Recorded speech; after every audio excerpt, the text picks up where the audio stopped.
무시했던 나라가 이제 우리를 거절했습니다. 한때 우리가 먼저 등을 돌렸던 그 나라, 대한민국이 이제는 우리의 손을 뿌리치고 있습니다.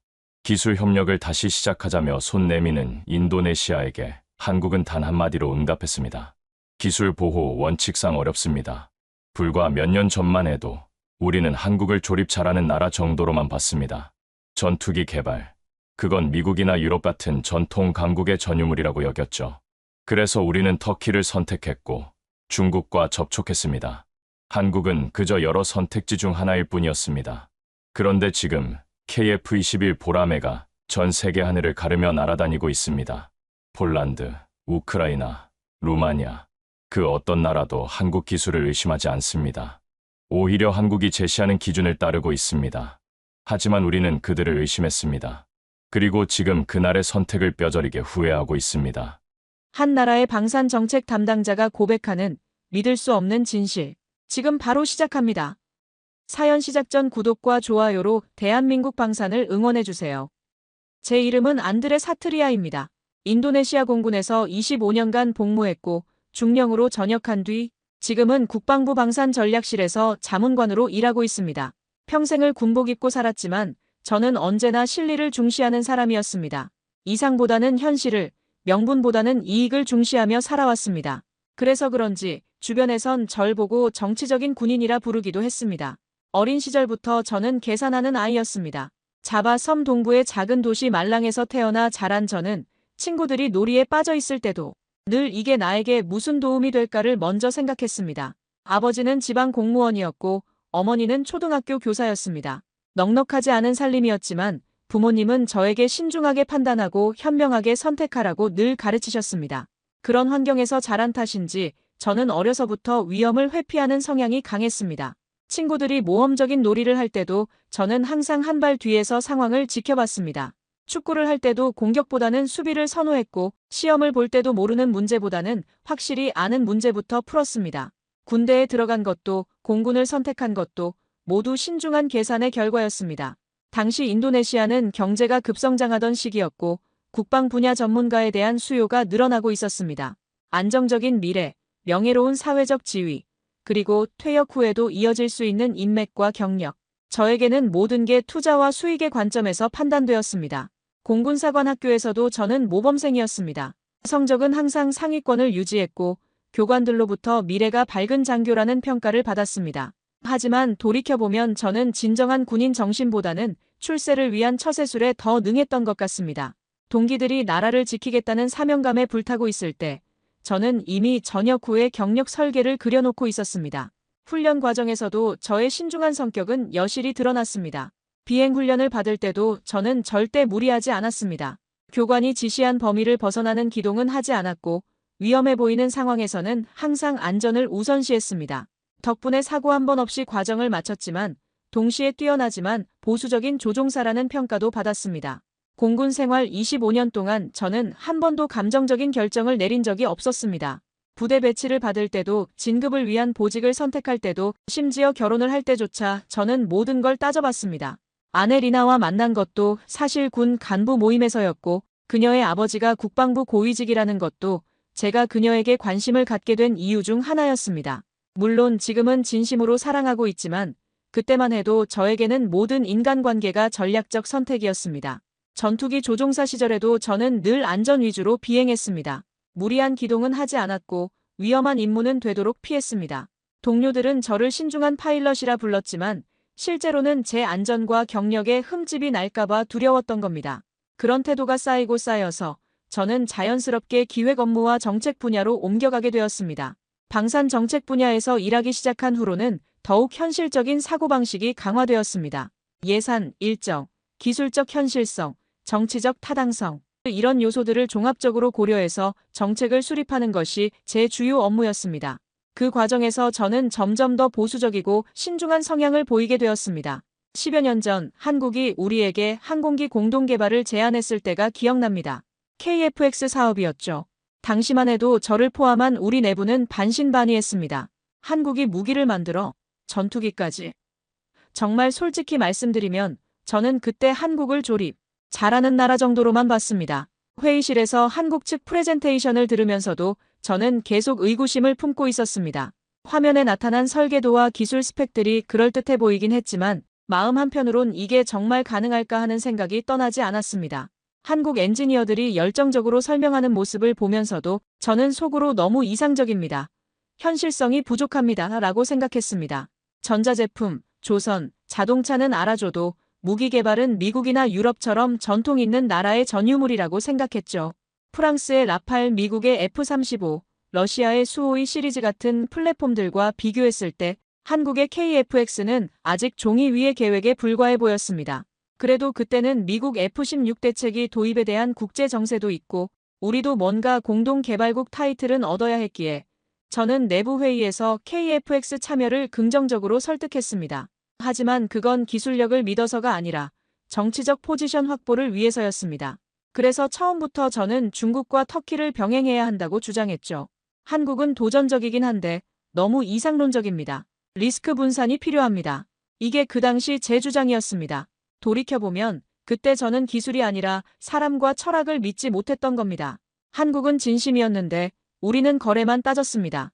그 판단이 훗날 어떤 결과를 불러왔는지 그땐 정말 몰랐습니다. 처음엔 그저 지나가는 뉴스인 줄 알았습니다. 한국 KF-21 보람의 전투기 실전 비행 성공. 그 한 줄 헤드라인이 제 인생을 이렇게 뒤흔들 줄은 상상도 못했습니다. 그날 아침 저는 평소처럼 사무실에 앉아 커피를 마시며 뉴스를 훑어보고 있었습니다. 인도네시아 국내 정치 뉴스, 경제 소식, 그리고 국제 정세까지. 그러다 갑자기 눈에 띈 게 바로 그 기사였습니다. 처음엔 별 관심 없이 지나쳤습니다. 또 시제기 시험 비행이겠지. 뭐 대단한 일도 아닌데 하고 말입니다. 하지만 기사를 자세히 읽어보니 분위기가 달랐습니다. 이번엔 단순한 시험 비행이 아니라 완전 무장 상태에서의 전술 기동 시험이었습니다. 게다가 여러 언론에서 동시에 보도하고 있었고 영상 자료도 생생하게 공개되어 있었습니다. 그 순간 저는 가슴이 쿵 하고 내려앉는 걸 느꼈습니다. 영상 속 KF-21의 모습은 정말 인상적이었습니다. 활주로에서 이륙하는 순간부터 하늘에서 펼치는 각종 기동까지 모든 것이 완성된 전투기의 모습이었습니다. 더 이상 개발 중인 시제기가 아니라 실전 배치가 가능한 완성품이라는 걸 보여주고 있었습니다. 한창 정부 내부에서는 방산 부실에 대한 책임 공방이 오가던 시기였습니다. 우리의 잠수함 프로젝트는 예산만 삼키다 중단됐고 터키와 추진하던 전투기 사업도 지지부진했습니다. 분담금은 이미 상당 부분 지불했는데 성과는 전혀 보이지 않았습니다. 국정감사에서는 야당 의원들이 도대체 그 많은 돈으로 뭘 한 거냐며 호되게 질타했고 언론에서도 연일 방산 정책 실패를 지적하고 있었습니다. 그런 상황에서 터진 KF-21 소식은 마치 뺨을 맞은 것 같았습니다. 우리가 포기한 그 프로젝트가 성공했다는 현실이 너무나 충격적이었습니다. 사무실 동료들도 모두 당황스러운 표정을 짓고 있었습니다. 아무도 말을 꺼내지 못하고 있었습니다. 그 와중에 한국의 보라매가 하늘을 날았다는 보도는 저희 모두를 멈춰 세웠습니다. 회의실 분위기가 순식간에 얼어붙었습니다. 모두가 서로의 눈치를 보며 말을 잇지 못했습니다. 마치 우리가 저지른 실수가 전 세계에 공개된 것 같은 기분이었습니다. 처음엔 다들 반신반의했습니다. 그거 시제기 아니야? 아직 완성 안 된 거잖아. 진짜 비행인지 연출인지 어떻게 알아? CG로 만든 홍보 영상일 수도 있어. 저 역시 비슷한 반응이었지만 시간이 지날수록 분위기가 달라졌습니다.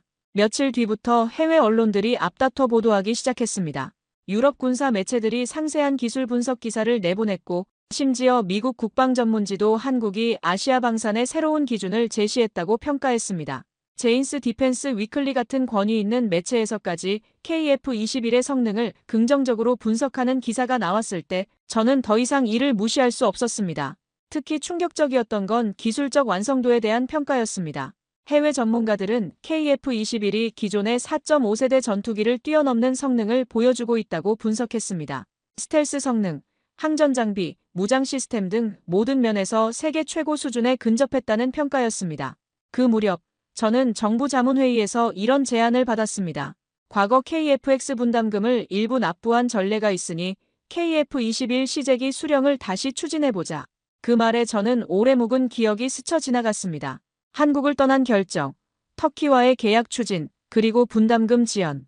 회의실에서 동료들이 KF-21 재참여 방안을 논의하는 동안 저는 계속 딴 생각에 빠져 있었습니다. 몇 년 전 한국 기술자들과 마지막으로 만났던 그날이 떠올랐습니다.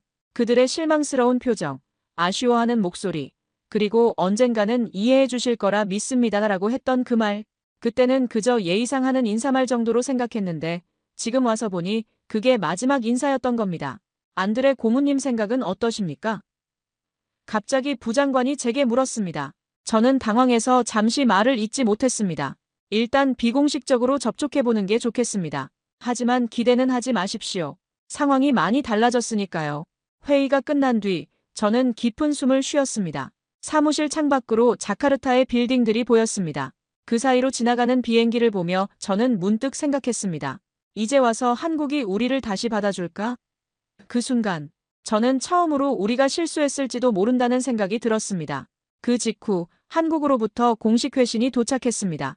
외교부를 통해 전달된 문서였는데 내용은 예상했던 것보다 훨씬 냉랭했습니다. 현재의 협력 요청은 수용이 어렵습니다. 기술 보호와 신뢰 기반 원칙에 따라 시제기 이전 및 협력은 불가합니다. 짧고 단호한 문장이었습니다. 애매한 여지도 협상의 여백도 남겨두지 않은 명확한 거절이었습니다. 과거 한국 측에서 보내던 정중하고 우호적인 문서들과는 완전히 다른 톤이었습니다. 그리고 저는 그 순간 처음으로 한국이 더 이상 파트너가 아니라 우리를 평가하는 주체가 되었다는 걸 실감했습니다. 문서를 읽고 또 읽으면서 저는 묘한 기분이 들었습니다. 마치 오랜 친구에게서 더 이상 친구가 아니다라는 통보를 받은 것 같았습니다. 하지만 그게 누구 탓일까요? 우리가 먼저 등을 돌렸는데 말입니다. 그때부터 모든 것이 뒤바뀌기 시작했습니다. 이제 우리가 손을 내밀고 한국은 그 손을 가만히 바라보고 있는 형국이었습니다. 과거에는 우리가 선택하는 입장이었다면 이제는 우리가 선택받기를 기다리는 처지가 된 겁니다. 그 현실이 너무 씁쓸했습니다. 한국으로부터 협력 불가 통보가 온 그날, 저는 오래전 한 회의에서 했던 제 발언이 떠올랐습니다. 한국은 기술은 있어도 아직 독자 무기 체계를 갖기엔 무리입니다. 차라리 터키와 협력하는 편이 전략적으로 낫습니다. 그 말이 지금은 제 목을 조르고 있었습니다. 그날 저녁 집에 돌아와서도 저는 계속 그 문서를 들여다봤습니다. 한국 측의 거절 통보서를 읽고 또 읽으면서 제가 몇 년 전에 했던 말들이 하나씩 되살아났습니다. 한국 기술은 검증이 안 됐다. 너무 이상적인 계획이다. 현실성이 부족하다. 그런 말들이 마치 부메랑처럼 돌아와 제 가슴을 때리고 있었습니다. 아내 리나가 저녁을 차려놓고 부르는 소리에도 제대로 대답하지 못했습니다. 어떻게 설명할 수 있겠습니까? 제가 몇 년 전에 내린 판단이 완전히 틀렸다는 걸, 그리고 그 때문에 나라 전체가 큰 기회를 놓쳤다는 걸 말입니다. 식탁에 앉아서도 저는 밥맛을 느낄 수 없었습니다. 한국의 KF-21이 성공했다는 소식이 계속 머릿속을 맴돌았습니다. 그들이 우리 없이도 해냈다는 사실, 그리고 이제는 우리가 그들에게 도움을 요청해야 하는 처지가 되었다는 현실이 너무나 무거웠습니다. 며칠 뒤 저희 국방부에는 수많은 항해 민원이 쏟아졌습니다. 왜 한국을 놓쳤느냐, KF-21에 다시 참여할 방법은 없느냐, 그리고 당신들 그때 뭘 보고 그런 판단을 한 거냐. 전화는 하루 종일 울렸고 이메일함은 항해 메일로 가득 찼습니다. 특히 젊은 공군 장교들과 항공기 정비사들로부터 온 민원이 가장 마음 아팠습니다. 우리가 왜 세계 최고 수준의 전투기를 놓쳐야 했습니까? 지금이라도 다시 협력할 방법은 정말 없습니까? 그들의 간절한 목소리를 들을 때마다 저는 고개를 들 수가 없었습니다. 제가 내린 판단 때문에 이 젊은이들의 꿈이 좌절된 것 같아서 말입니다. 인터넷에는 국회의원들의 고액 수당 폭로와 함께 기술도 못 지키는 정부가 무슨 안보냐는 비난이 넘쳐났습니다. 온라인 커뮤니티에서는 KF-21 관련 토론이 연일 뜨거웠습니다. 우리가 함께 만들었으면 지금쯤 우리 하늘을 지키고 있을 텐데 왜 그때 한국을 믿지 않았을까 같은 댓글들이 수천 개씩 달렸습니다. 더 참담한 건 해외 언론에서도 우리의 실패를 조명하기 시작했다는 점이었습니다. 인도네시아 KF-21 프로젝트 이탈로 기회 상실이라는 제목의 기사가 국제 군사 전문지에 실렸습니다. 그 기사에서는 우리의 결정을 단견적 판단이라고 평가했습니다. 자카르타 거리에는 반정부 시위가 벌어졌고 어느 지역에서는 의회 건물이 불타기도 했습니다. 물론 KF-21 문제만 때문은 아니었습니다. 경제 불안정, 부패 스캔들, 실업률 증가 등 여러 문제가 겹쳐 있었습니다. 하지만 방산 정책 실패는 분명히 국민들의 분노에 기름을 부은 격이었습니다. 시위 현장에서 한 대학생이 들고 있던 피켓이 특히 기억에 남습니다. 우리의 하늘을 지킬 기회를 누가 빼앗았나? 라고 적혀 있었습니다. 그 문구를 TV 뉴스로 본 순간 저는 가슴이 찢어지는 것 같았습니다. 그 모든 뉴스를 보며 저는 차마 TV를 틀 수가 없었습니다. 뉴스에서 제 이름이 나올까봐, 기자들이 과거 회의록을 파헤칠까봐 두려웠습니다. 실제로 몇몇 언론에서는 KFX 탈퇴 당시의 내부 문서들을 입수해 보도하기 시작했습니다. 다행히 제 이름은 직접 거론되지 않았지만 제가 관련되어 있다는 걸 아는 사람들은 충분히 많았습니다. 더 참담했던 건 내부 감찰팀으로부터 연락을 받은 그날이었습니다. 안드레 고문님, KFX 사업 이탈 결정 당시의 회의록을 재검토할 예정입니다. 관련 자료 준비와 함께 면담 일정을 잡아주십시오. 즉, 저의 판단이 실무 책임자 중 하나로서 정책 실패의 원인이 되었다는 뜻이었습니다. 그날 밤 저는 잠을 이룰 수 없었습니다. 침대에 누워서 천장을 바라보며 계속 생각했습니다. 내가 그때 다른 선택을 했다면? 한국 기술자들의 말을 더 진지하게 들었다면? 단순한 이익 계산이 아니라 진심을 봤다면? 하지만 이미 돌이킬 수 없는 일이었습니다. 감찰팀 면담에서는 과거 회의록들이 모두 공개되었습니다. 제가 했던 발언들이 그대로 기록되어 있었습니다. 한국 기술력에 대한 의구심, 리스크 분산의 필요성, 터키와의 협력 우선 추진 등등. 그 기록들을 다시 보니 당시에 저는 정말 근시안적이었다는 생각이 들었습니다. 더는 버틸 수 없었습니다. 저는 결국 자문관직에서 사임 의사를 밝혔고 언론은 이를 곧바로 기사로 내보냈습니다. KFX 탈퇴주도 인도네시아 방산 고문, 물러나다. 헤드라인을 보는 순간 저는 눈앞이 캄캄해졌습니다. 사무실을 나서는 길, 동료 한 명이 제게 말했습니다. 그땐 누구도 몰랐습니다. 한국이 그렇게 해낼 줄은 그 말은 위로가 되어야 했지만 오히려 더 참담하게 느껴졌습니다. 정말 아무도 몰랐을까요? 아니면 우리가 보려고 하지 않았던 걸까요? 하지만 전 알았습니다. 누군가는 믿었고 누군가는 버렸습니다. 그리고 저는 믿지 않았던 쪽에 서 있었던 사람이었습니다. 한국 기술자들은 끝까지 자신들을 믿었고 정부는 그들을 지원했으며 국민들은 그 비전에 동참했습니다. 반면 우리는 계산기만 두드리며 의심만 했습니다. 모든 걸 내려놓고 조용히 지내던 어느 날 우연히 한 유럽 군사 전문지의 기사를 접하게 됐습니다. 폴란드, 한국산 전투기전 차자주포 대규모 도입 계약 체결 헤드라인을 보는 순간 저는 자리에 얼어붙었습니다. 그 사진 속에는 KF-21 전투기의 날개에 폴란드 국기가 선명하게 붙어 있었습니다. 사임한 후 저는 자카르타 외곽의 작은 도서관에서 시간을 보내고 있었습니다. 집에 있으면 답답하고 그렇다고 사람들을 만나기도 어려웠습니다. 언론에서 제 이름이 몇 차례 거론된 후로는 예전 동료들도 저를 피하는 것 같았습니다. 그래서 조용한 도서관에서 책을 읽거나 해외 뉴스를 보며 시간을 보내곤 했습니다. 그날도 평소처럼 군사 전문 사이트들을 둘러보고 있었는데 갑자기 그 기사가 눈에 들어온 겁니다. 처음엔 제목만 보고 또 한국 무기 수출 소식이구나 하고 넘어가려 했습니다. 하지만 뭔가 마음에 걸려서 클릭해서 들어갔습니다. 그건 원래 우리가 함께 만들던 전투기였습니다. 그 자리에 인도네시아 국기가 있었어야 했습니다. 사진 속 KF-21의 모습은 정말 웅장했습니다. 햇빛을 받아 반짝이는 회색 동체, 날렵한 형태의 날개, 그리고 그 위에 당당하게 붙어있는 폴란드 국기. 기사를 읽어보니 이번 계약 규모가 무려 수십억 달러에 달한다고 했습니다. 전투기뿐만 아니라 K2 전차, K9 자주포까지 포함된 패키지 딜이었습니다. 저는 그 순간 가슴이 찢어지는 것 같았습니다. 몇 년 전만 해도 우리가 그 자리에 있었을 텐데, 우리 국기가 그 전투기에 붙어 있었을 텐데, 이제는 다른 나라가 그 자리를 차지하고 있었던 겁니다. 그것도 우리보다 한국과 훨씬 늦게 접촉한 나라가 말입니다. 기사에는 폴란드 국방장관의 인터뷰도 실려 있었습니다. KF-21은 우리가 찾던 바로 그 전투기입니다. 성능도 뛰어나고 가격도 합리적이며 무엇보다 한국의 신뢰성이 계약의 결정적 요인이었습니다. 그 말을 읽으면서 저는 몇 년 전 우리가 한국에 대해 가졌던 의구심이 얼마나 잘못된 것이었는지 깨달았습니다. 하루 이틀이 아니었습니다. 우크라이나, 루마니아, 슬로바키아 잇따라 한국산 무기 도입 계약 소식이 터져나왔습니다. 마치 도미노가 넘어지듯이 유럽 국가들이 한국 무기를 선택하고 있었습니다. 그 어떤 나라도 한국 기술을 의심하지 않았고 오히려 한국이 제시하는 납기와 성능을 기준처럼 따르기 시작했습니다. 더 놀라운 건 계약 조건들이었습니다. 과거에는 무기 수출할 때 기술 이전이나 현지 생산을 요구하는 경우가 많았는데 이번 계약들은 대부분 한국에서 완제품을 수입하는 방식이었습니다. 즉, 구매국들이 한국의 조건을 그대로 받아들인 겁니다. 이게 얼마나 대단한 일인지 아십니까? 무기 거래에서 판매국이 이렇게 주도권을 갖는 경우는 정말 드뭅니다. 유럽 방산 시장의 흐름이 완전히 바뀌어버린 겁니다. 전통적으로 유럽은 자국 무기를 선호했습니다. 프랑스의 라팔, 독일의 레오파드 전차, 이탈리아의 무기 체계들이 주류였습니다. 하지만 이제는 한국 무기가 그 자리를 차지하기 시작한 겁니다. 한 프랑스 기자는 이렇게 썼습니다. 이제는 프랑스 무기를 팔기 위해 한국을 이겨야 하는 시대가 됐다. 저는 그 문장을 읽고 숨이 멎는 줄 알았습니다.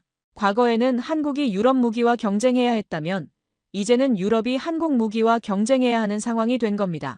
그 기사에서 한국 방산업체 관계자의 인터뷰도 볼 수 있었습니다. 우리는 고객이 원하는 성능과 일정을 정확히 제공할 뿐입니다.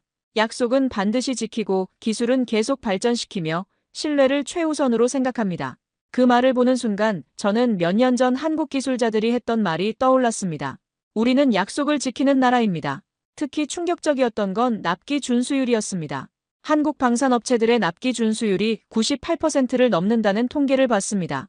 이는 다른 나라들과 비교해 압도적으로 높은 수치였습니다. 약속한 날짜에 약속한 성능의 무기를 정확히 인도한다는 뜻입니다. 그날 밤 저는 무작정 한국국방과학연구소 쪽에 연락을 넣었습니다. 전직 자문관 자격으로 기술 협력과 시제기 분배 가능성을 문의했습니다. 사실 무모한 시도였습니다. 공식 채널도 아니고 제가 이미 사임한 상태에서 개인 자격으로 연락한 거니까요. 하지만 혹시나 하는 마음이었습니다. 이메일을 보내고 며칠을 기다렸습니다. 답장이 올까 싶어 매일 메일함을 확인했습니다. 그리고 일주일 후 짧은 답장이 도착했습니다. 돌아온 답은 단 한 줄이었습니다. 기술 보호 원칙 및 신뢰 회복 이전까지는 협력 재개가 어렵습니다. 예상했던 답변이었지만 실제로 받아보니 더욱 무겁게 느껴졌습니다. 짧고 단호한 답변이었지만 그 안에는 분명한 메시지가 담겨 있었습니다. 한국은 변하지 않았습니다. 다만 우리가 떠났을 뿐입니다. 한국은 여전히 약속을 중시하고 신뢰를 바탕으로 협력하려고 합니다. 하지만 우리는 그 신뢰를 스스로 깨뜨린 겁니다. 그 답장을 받고 저는 한참을 멍하니 앉아 있었습니다. 컴퓨터 화면에 표시된 그 짧은 문장이 마치 우리의 모든 과거를 정리하는 것 같았습니다. 함께할 수 있었던 기회, 놓쳐버린 가능성, 그리고 돌이킬 수 없는 현실까지. 그 밤 저는 책상 앞에 앉아 폴란드 대통령이 KF-21 앞에서 악수하는 장면을 반복해서 보았습니다. 컴퓨터 화면에서 재생되는 영상 속 전투기는 정말 아름다웠습니다. 세련된 디자인, 첨단 기술이 집약된 모습, 그리고 무엇보다 그것을 만든 사람들의 자부심이 느껴졌습니다. 정말로 제 눈에서 눈물이 흘렀습니다. 그 눈물은 분노도 슬픔도 아니었습니다. 우리가 기회를 버렸구나. 그 단순한 진실이 가슴을 찢듯 밀려왔던 겁니다. 한때 우리와 함께 꿈을 꾸던 그 전투기가 이제는 다른 나라의 하늘을 지키게 된 현실. 그리고 그 모든 게 우리 스스로의 선택 때문이라는 사실이 너무나 아팠습니다. 제5장 우리는 기술이 아니라 믿음을 잃었습니다. 그날 이후 저는 매일같이 한국 관련 소식을 찾았습니다. 예전엔 그렇게도 무시하던 나라였는데 이젠 하루라도 그 소식을 보지 않으면 불안할 정도였습니다. 마치 중독에 걸린 것처럼 아침에 일어나자마자 한국 뉴스부터 확인했습니다.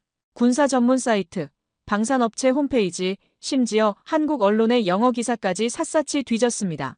그러던 중 저는 인터넷 검색을 하다가 천룡 미사일이라는 단어를 처음 접했습니다. 한국에서 자체 개발한 공대지 장거리 유도탄이라고 했습니다. 1000km 이상 사거리를 자랑하며 스텔스 기술까지 적용된 무기라는 설명을 보는 순간 저는 의자에서 일어날 수가 없었습니다. 기사를 더 찾아보니 이 미사일이 단순한 무기가 아니라는 걸 알 수 있었습니다. 한국의 독자적인 기술력을 상징하는 무기 체계였습니다. 유도 시스템, 추진체, 탄두까지 모든 부분이 한국 기술로 만들어졌다고 했습니다. 더 놀라운 건 이 미사일이 KF-21에도 탑재될 수 있다는 점이었습니다. 미사일 하나에 담긴 철학이 이 정도라면 전투기는 어떻겠습니까? 저는 혼잣말로 중얼거렸습니다. 과거에 제가 한국 기술을 평가할 때는 단순히 스펙과 성능만 봤었습니다. 하지만 이제 보니 그들은 무기 하나하나에 자주국방이라는 철학을 담고 있었던 겁니다. 며칠 뒤 우연히 발견한 한 다큐멘터리 프로그램에서 한국 방산 기술자들의 모습을 보게 됐습니다. KBS에서 제작한 KF-21 개발 과정 다큐멘터리였는데 유튜브에 영어 자막이 달린 버전이 있었습니다. 처음엔 그냥 호기심으로 클릭했는데 보는 내내 가슴이 먹먹해졌습니다. 밤낮 없이 작업하고 내부 반대에도 굴하지 않고 자주국방이라는 한마디 신념으로 20년을 달려온 사람들. 그 모습을 보는 제 손이 어느새 부들부들 떨리고 있었습니다. 한 기술자는 인터뷰에서 이렇게 말했습니다. 포기하고 싶은 순간이 수없이 많았습니다. 하지만 우리 아이들이 자랑스러워할 수 있는 나라를 만들고 싶었습니다. 그 말을 들은 순간 저는 몇 년 전 한국 기술자와의 대화가 떠올랐습니다. 회의가 끝난 후 커피를 마시며 그가 했던 말이었습니다. 안드레 씨, 우리는 단순히 전투기를 만드는 게 아닙니다. 우리 자신의 하늘을 지킬 수 있는 능력을 만드는 겁니다. 그때는 그저 멋있는 말 정도로 생각했는데 이제야 그 진정한 의미를 알겠더라고요. 다큐멘터리에서는 개발 과정의 어려움도 솔직하게 보여줬습니다. 예산 부족으로 프로젝트가 중단될 뻔한 위기, 해외 기술 도입이 막혔을 때의 절망감, 시험 비행 실패로 인한 좌절감까지. 하지만 그들은 포기하지 않았습니다. 오히려 그 어려움들을 하나씩 극복해 나가면서 더 강해졌던 겁니다. 특히 인상적이었던 장면은 엔진 개발 과정이었습니다. 해외에서 기술 이전을 거부당했을 때 한국 기술자들은 좌절하지 않고 독자 개발을 선택했습니다. 수백 번의 실패와 시행착오를 거쳐 마침내 자체 엔진을 완성했을 때의 그들의 모습은 정말 감동적이었습니다. 반면 우리는 어땠습니까? 자금이 부족하다고 개발을 중단했고 정권이 바뀔 때마다 프로젝트가 취소되고 기술자들은 방향도 없이 이 나라 저 나라로 떠돌았습니다. 그리고는 말했습니다. 이 나라는 자체 기술이 불가능하다고. 저는 갑자기 몇 년 전 우리 내부 회의에서 있었던 일이 떠올랐습니다. 한 젊은 엔지니어가 우리도 한국처럼 자체 기술 개발에 도전해보면 어떨까요? 라고 제안했을 때 제가 뭐라고 답했는지 말입니다. 현실을 보십시오. 우리가 언제부터 그런 기술력을 가졌습니까? 검증된 기술을 도입하는 게 훨씬 현명한 선택입니다.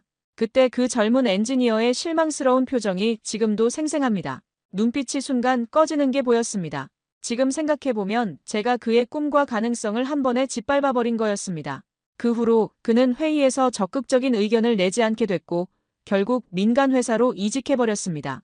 그 엔지니어의 이름은 바유였습니다. 정말 뛰어난 인재였는데 제가 그의 의욕을 꺾어버린 겁니다. 나중에 들으니 그는 싱가포르의 항공기 부품 회사로 이직해서 지금은 그곳에서 핵심 기술자로 일하고 있다고 했습니다. 우리가 놓친 건 KF-21만이 아니었습니다. 인재까지 놓쳐버린 겁니다. 그 순간 저는 깨달았습니다. 우리가 놓친 건 기술이 아니라 신뢰였습니다. 자기 기술을 스스로 믿지 못한 나라, 파트너의 진심을 이해하려 하지 않은 사람들. 그게 바로 우리였습니다. 한국은 달랐습니다.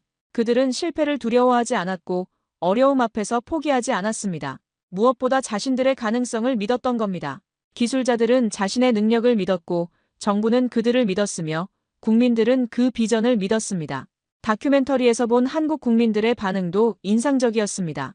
KF-21이 첫 비행에 성공했을 때 온 나라가 환호했고 시험 비행이 실패했을 때도 다음에는 성공할 것이라며 격려했습니다.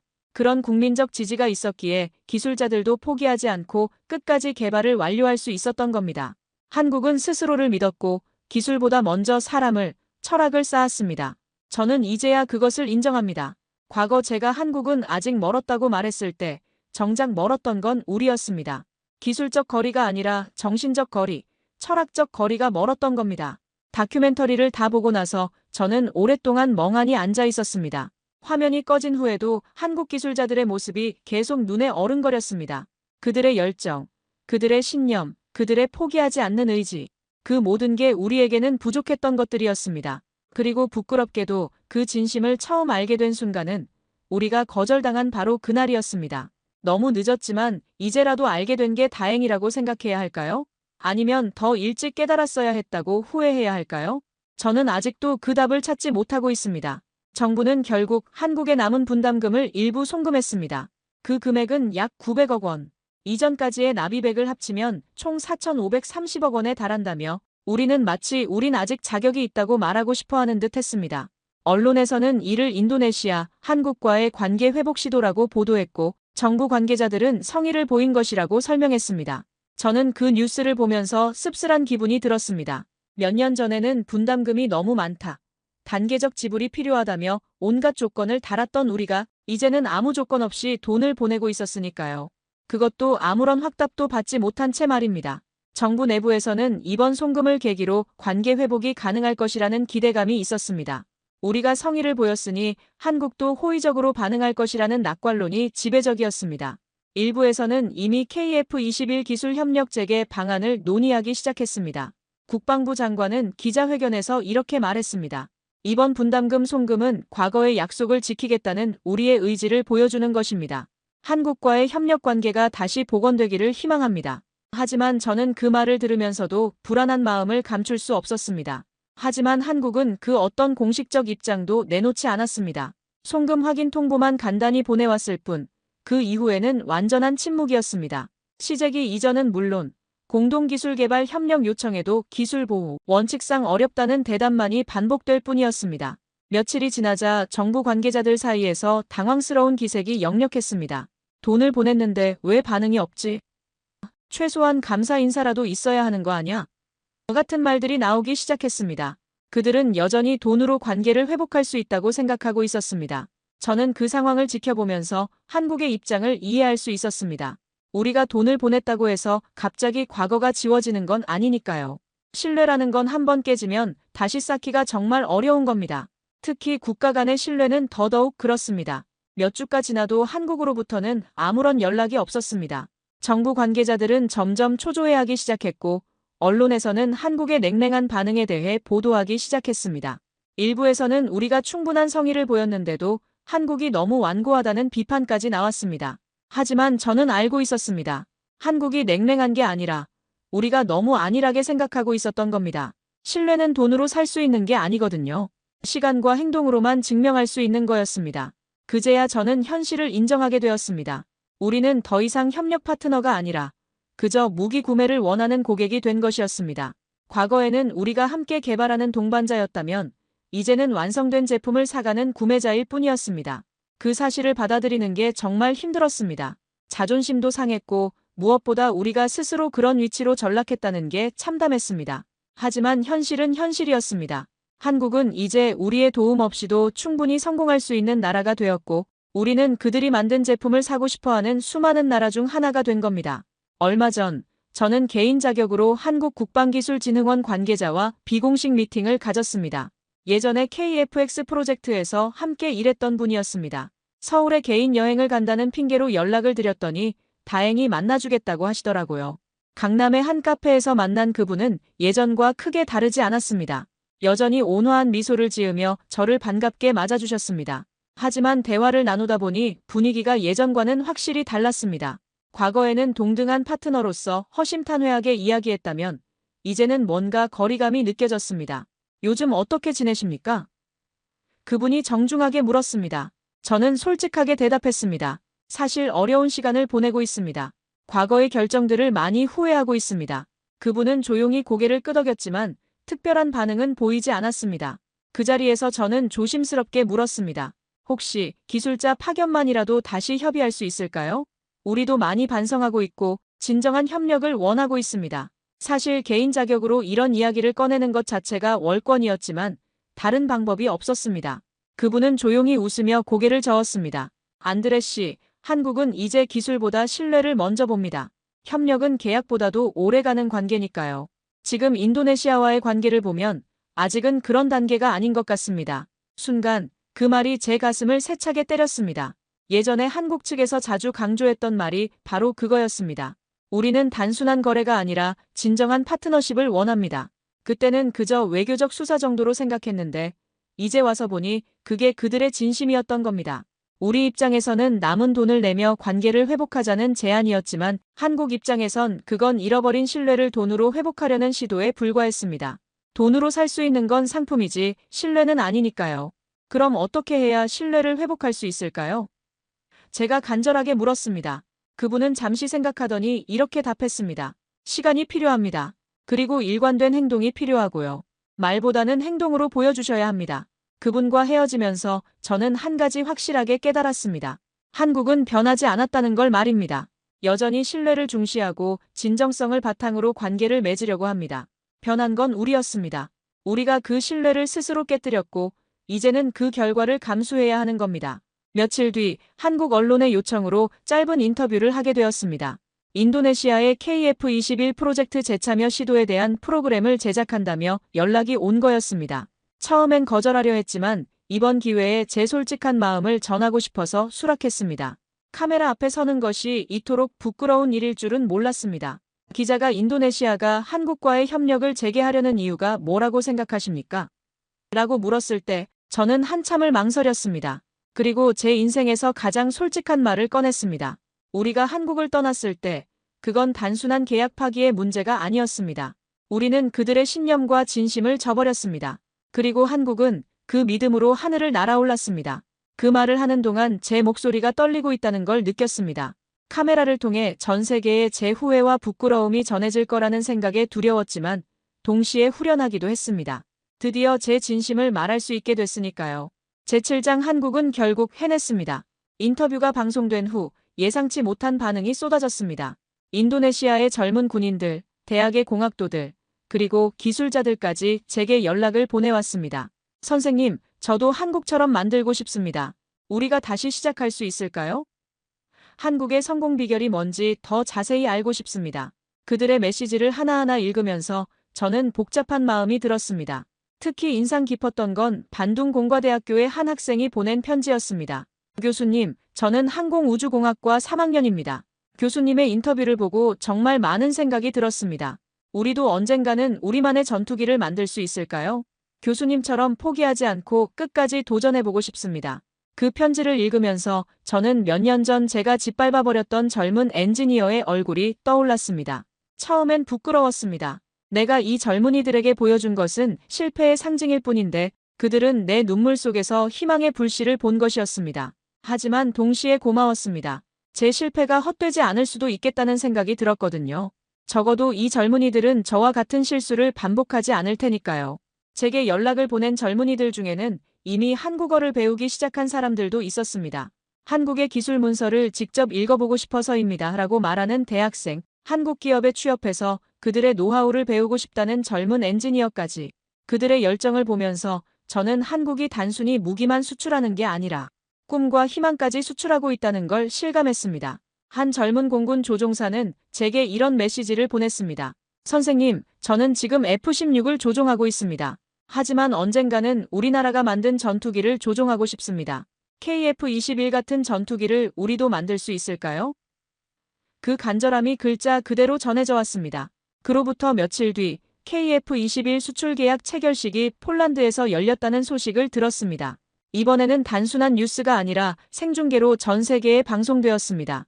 저는 집에서 그 모습을 지켜봤는데 정말 장관이었습니다.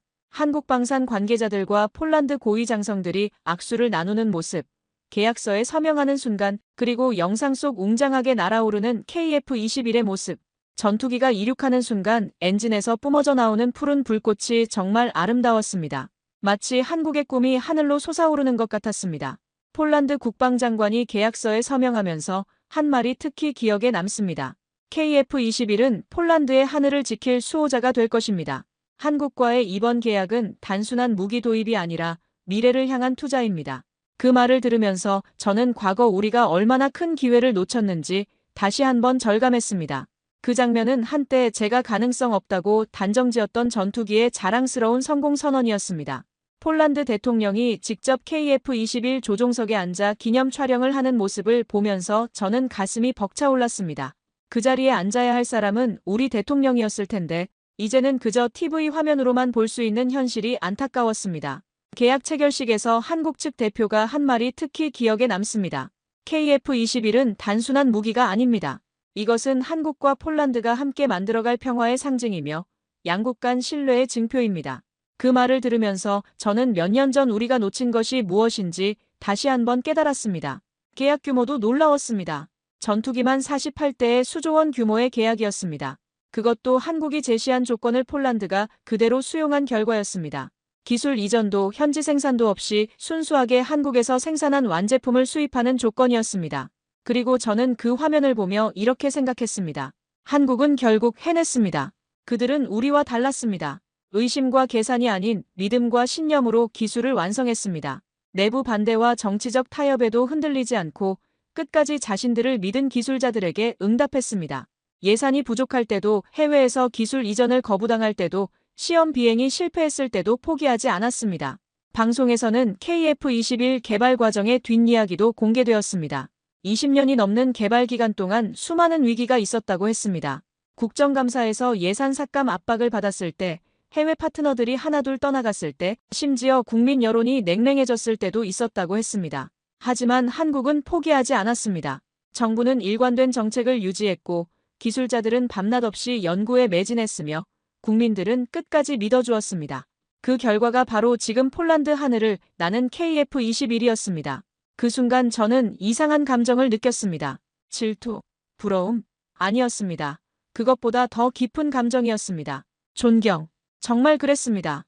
저는 대한민국이 만든 전투기 앞에서 군사 강국도 아니고 역사적 패권국도 아닌 작은 나라가 이뤄낸 위대한 비행 앞에서 진심 어린 존경심을 느꼈습니다. 한국은 자원도 부족하고 영토도 작은 나라입니다. 하지만 그들은 그런 한계를 뛰어넘었습니다. 물질적 조건이 아니라 정신적 힘으로, 기술이 아니라 철학으로 승부한 겁니다. 그 결과가 바로 지금 폴란드 하늘을 나는 KF-21이었습니다. 폴란드 대통령이 KF-21에 직접 올라 기념 촬영을 하는 장면, 그리고 스피커로 울려 퍼지던 박수와 환호, 현장에 모인 수많은 사람들의 감탄사와 카메라 플래시가 터지는 소리까지 그 모든 것이 한국의 성취를 축하하는 찬사였습니다. 특히 감동적이었던 건 한국 기술자들의 모습이었습니다. 그들이 자신들이 만든 전투기가 하늘을 나는 모습을 보며 눈물을 흘리는 장면이 화면에 잡혔습니다. 20년 넘게 이 순간을 위해 달려온 그들의 감격이 고스란히 전해져 왔습니다. 그 사이 저는 멀리서 조용히 속삭였습니다. 축하합니다, 한국. 우리가 함께하지 못해 진심으로 아쉽습니다. 방송이 끝난 후에도 저는 한동안 TV 앞에 앉아 있었습니다. 검은 화면을 바라보면서 지난 몇 년간의 일들을 되돌아봤습니다. 우리의 선택, 한국의 성장, 그리고 지금의 현실까지 모든 게 꿈 같았지만 분명한 현실이었습니다. 그날 밤 아내가 저에게 물었습니다. 여보, 정말 후회됩니까? 저는 잠시 망설이다가 대답했습니다. 후회라기보다는 부럽습니다. 한국 사람들의 그 믿음과 끈기가 부럽습니다. 아내는 제 손을 잡으며 말했습니다. 그래도 늦지 않았습니다. 우리도 다시 시작할 수 있어요. 맞습니다. 늦었지만 아직 끝나지 않았습니다. 비록 우리가 KF-21의 공동 개발국이 되지는 못했지만 그들에게서 배울 수 있는 것들은 여전히 많았습니다. 기술보다 더 중요한 것, 바로 포기하지 않는 마음과 끝까지 믿는 신념 말입니다. KF-21이 세계 시장에서 본격적으로 주목받기 시작한 이후 인도네시아 내부의 분위기도 눈에 띄게 달라졌습니다. 한때 한국 기술이 뭐 대단하냐며 고개를 젓던 고위 인사들조차 지금은 우리도 한국을 배워야 한다고 말합니다. 국방부 복도에서 우연히 마주친 예전 동료는 저에게 이렇게 말했습니다. 안드레, 내가 그때 옳았어. 우리가 너무 성급했던 것 같아. 하지만 저는 고개를 저었습니다. 제가 옳았던 게 아니라 한국이 옳았던 겁니다. 정부 내부에서는 이제 한국을 연구 대상으로 삼기 시작했습니다. 어떻게 그렇게 짧은 시간에 독자적인 무기 체계를 구축할 수 있었는지, 어떤 정책과 시스템이 그런 성과를 가능하게 했는지를 분석하는 태스크포스까지 만들어졌습니다. 아이러니하게도 그 태스크포스의 자문위원으로 저에게 연락이 왔습니다. 안드레 고문님의 경험과 통찰이 필요합니다. 국방부 정책실장이 직접 전화를 걸어왔습니다. 과거의 실패를 교훈 삼아 더 나은 미래를 만들어야 합니다. 저는 그 제안을 받으면서 복잡한 기분이 들었습니다. 실패의 당사자가 다시 조언자 역할을 해달라니 뭔가 아이러니했습니다. 국방부 내부 보고서에는 향후 한국산 무기 구매 확대 검토라는 문장이 당당하게 들어갔고 언론에선 KF-21을 잃어버린 기회라 부르며 과거 정책 실패를 조명하기 시작했습니다. 심지어 일부 신문에서는 KF-21 포기, 인도네시아 방산 정책 최대 실책이라는 제목으로 특집 기사까지 내보냈습니다. 그런 기사들을 읽을 때마다 저는 복잡한 기분이 들었습니다. 언론에서 지적하는 문제점들이 모두 맞는 말이었지만 동시에 그 실패의 당사자 중 하나가 바로 저였으니까요. 하지만 이제라도 진실이 밝혀지는 것은 다행이라고 생각했습니다. 적어도 미래의 정책 결정자들은 같은 실수를 반복하지 않을 테니까요. 놀랍게도 제게 다시 연락이 왔습니다. 방산 자문관으로 복귀해달라는 요청이었습니다. 국방부 장관이 직접 전화를 걸어왔습니다. 안드레, 우리에게는 당신의 경험이 필요합니다. 과거의 실수를 교훈 삼아 더 나은 정책을 만들어야 합니다. 사람들은 말합니다. 그때의 실수는 이제 모두가 알고 있으니 지금부터라도 진짜 협력을 시작해보자고요. 하지만 저는 그 제안을 받아들이기가 쉽지 않았습니다. 제가 다시 그 자리에 앉아서 과연 올바른 판단을 할 수 있을까 하는 의구심이 들었습니다. 며칠을 고민한 끝에 저는 조심스럽게 고개를 저었습니다. 대신 다른 제안을 했습니다. 젊은 기술자 교육 프로그램을 기획하고 신입장교 교육 과정에 방산정책 실패 사례 강의를 맡겠다고 했습니다. 저에게는 그게 더 의미 있는 일이라고 생각했습니다. 과거의 실패를 후배들에게 전수해서 같은 실수를 반복하지 않게 하는 것, 그것이 제가 할 수 있는 최선의 기여라고 생각합니다. 장관에게 그렇게 말했을 때 그분은 잠시 생각하더니 고개를 끄덕였습니다. 국방대학교에서 첫 강의를 할 때가 기억납니다. 강의실에 앉은 젊은 장교들의 눈빛이 너무나 진지했습니다. 그들은 제가 들려주는 KF-21 프로젝트 이야기에 깊이 빠져들었습니다. 특히 한국 기술자들의 열정과 신념에 대해 이야기할 때는 모두가 숨을 죽이고 들었습니다. 선생님들께서 기억해야 할 것은 이것입니다. 저는 매 수업마다 이렇게 말합니다. 기술은 돈으로 사는 것이 아닙니다. 기술은 믿음에서 시작됩니다. 한국이 보여준 건 무기의 성능이 아니라 국가를 향한 철학이었습니다. 한 번은 수업 중에 한 학생이 이런 질문을 했습니다. 교수님, 그럼 우리는 왜 그 철학을 보지 못했습니까? 그 질문에 저는 한참을 생각했습니다. 그리고 솔직하게 대답했습니다. 우리는 눈앞의 이익만 봤기 때문입니다. 장기적인 비전과 가치보다는 당장의 계산에만 매몰되어 있었습니다. 그 학생의 이름은 리즈키였습니다. 공군사관학교를 갓 졸업한 소위였는데 눈빛이 정말 반짝였습니다. 수업이 끝난 후 그가 저를 찾아왔습니다. 교수님, 한국은 어떻게 그런 일관성을 유지할 수 있었을까요? 정권이 바뀌어도 여론이 바뀌어도 정책이 흔들리지 않았지 않습니까? 정말 좋은 질문이었습니다. 저는 이렇게 답했습니다. 리즈키, 그들에게는 정치를 뛰어넘는 국가적 합의가 있었습니다. 자주국방이라는 대의명분 앞에서는 여야가 따로 없었습니다. 그런 철학적 기반이 있었기에 정책의 일관성을 유지할 수 있었던 겁니다. 수업이 끝나고 찾아온 한 학생이 제게 물었습니다. 선생님, 우리도 언젠간 한국처럼 될 수 있을까요? 그 물음 앞에서 저는 오래 고민하다가 대답했습니다. 될 수 있습니다. 단, 그들의 실력을 본받기 전에 그들의 태도부터 배워야 합니다. 그 학생의 이름은 라파엘이었습니다. 항공우주공학을 전공한 공군 소위였는데 눈빛이 정말 반짝였습니다. 그 후로도 자주 연구실에 찾아와서 한국의 방산 정책에 대해 질문하곤 했습니다. 한국은 어떻게 그렇게 일관된 정책을 유지할 수 있었습니까? 기술자들의 사기를 어떻게 유지했을까요? 같은 질문들이었습니다. 라파엘 같은 젊은 장교들을 보면서 저는 희망을 느꼈습니다. 적어도 이들은 저와 같은 실수를 반복하지 않을 거라는 확신이 들었습니다. 그들은 이미 한국의 성공을 목격했고 그 성공이 어떤 가치와 철학에서 나온 것인지 알고 있었으니까요. 우리는 이제 한국과의 관계를 공동개발국이 아닌 신뢰 있는 구매자로 다시 정의하고 있습니다. 기술 이전을 요구하지 않고 합당한 대가를 지불하며 당당하게 요청하는 방식으로 말입니다. 물론 아직도 내부에서는 기술 이전 없는 구매가 무슨 의미가 있느냐는 반대 의견이 있습니다. 하지만 점점 더 많은 사람들이 이해하기 시작했습니다. 진정한 협력이 무엇인지를 말입니다.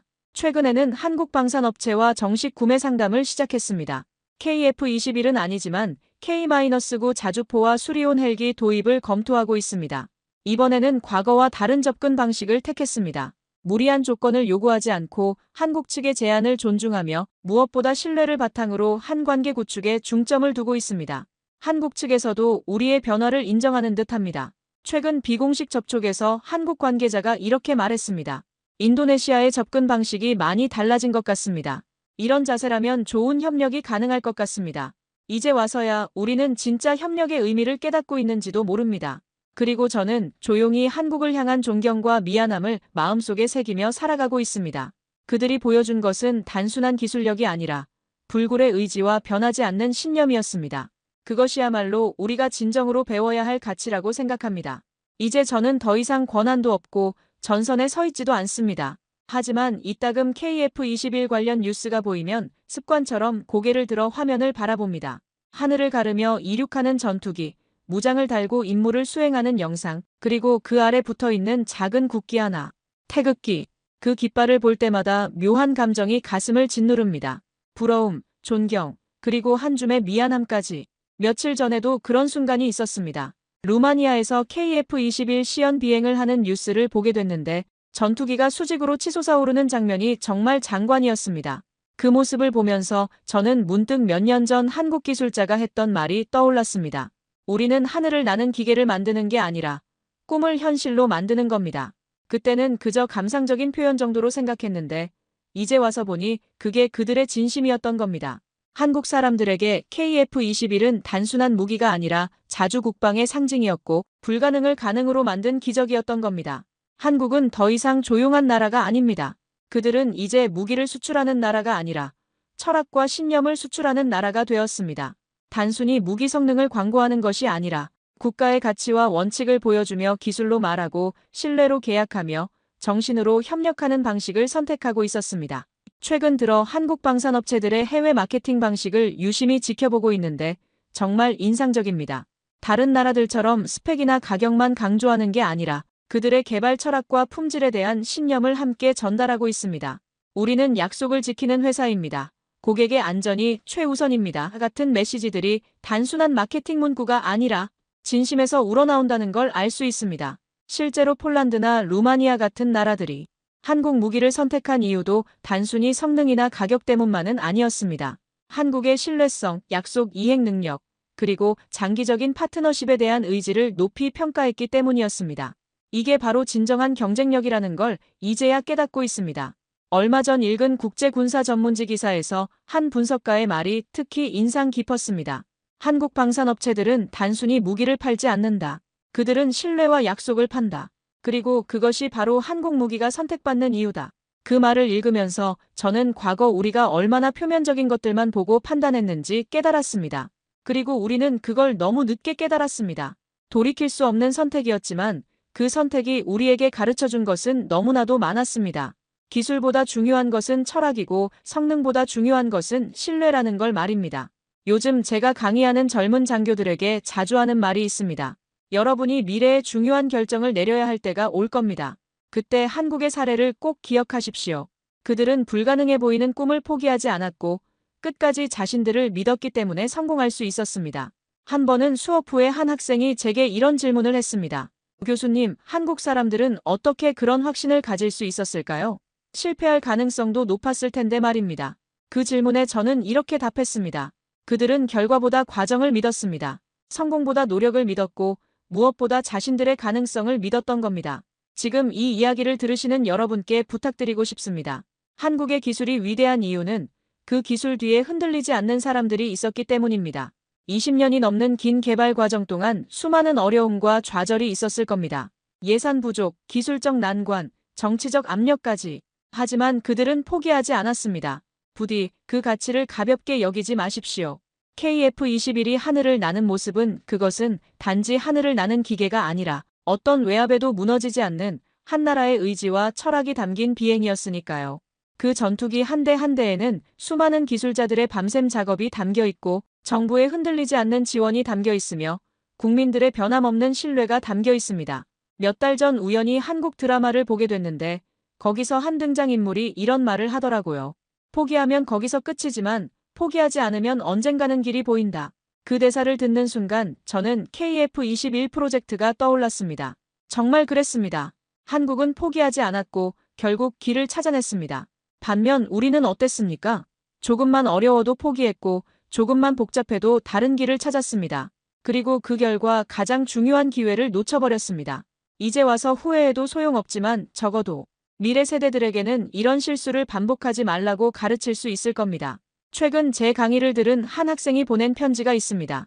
교수님, 저는 교수님의 이야기를 듣고 많은 것을 배웠습니다. 실패도 값진 교훈이 될 수 있다는 걸 알았습니다. 저는 앞으로 한국처럼 포기하지 않는 엔지니어가 되고 싶습니다. 그 편지를 읽으면서 저는 제 실패가 완전히 헛되지는 않았다는 생각이 들었습니다. 제가 그걸 너무 늦게 알아서 지금도 밤마다 후회하는 것처럼 여러분은 결코 그런 땅을 치는 후회를 겪지 않으시길 진심으로 바랍니다. 한국이 보여준 것은 기술의 승리가 아니라 정신의 승리였습니다. 그리고 그런 정신은 배울 수 있고 이어받을 수 있는 거라고 믿습니다. 마지막으로 한국에 있는 KF-21 개발팀 여러분께 이 자리를 빌려 말씀드리고 싶습니다. 당신들이 해낸 일은 정말 위대합니다. 그리고 우리가 함께하지 못해 진심으로 죄송합니다. 하지만 멀리서나마 당신들의 성공을 진심으로 축하하고 응원하고 있다는 걸 알아주십시오. 언젠가는 우리도 당신들처럼 꿈을 포기하지 않는 나라가 될 수 있기를, 그리고 그때는 진정한 동반자로서 함께할 수 있기를 간절히 바랍니다.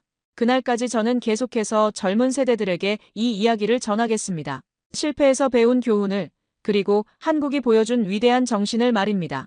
오늘 사연에 대한 여러분의 생각을 댓글로 남겨주세요. 감동뭉클에서는 여러분의 소중한 마음을 모아 사연 주인공들에게 전해드리고 있습니다. 여러분 주변에 감동적이거나 재미있는 실제 사연들을 제보받고 있으니 언제든 저희 공식 메일로 제보해주세요. 오늘 들려드린 사연에 공감하셨다면 구독과 좋아요 눌러주시고 주변 분들과도 공유해주세요. 여러분의 작은 관심과 응원이 더욱 좋은 콘텐츠를 만드는데 큰 힘이 됩니다. 오늘도 여러분의 하루의 작은 즐거움이라도 되었기를 바라며 지금까지 감동뭉클이었습니다. 끝까지 시청해주셔서 감사합니다.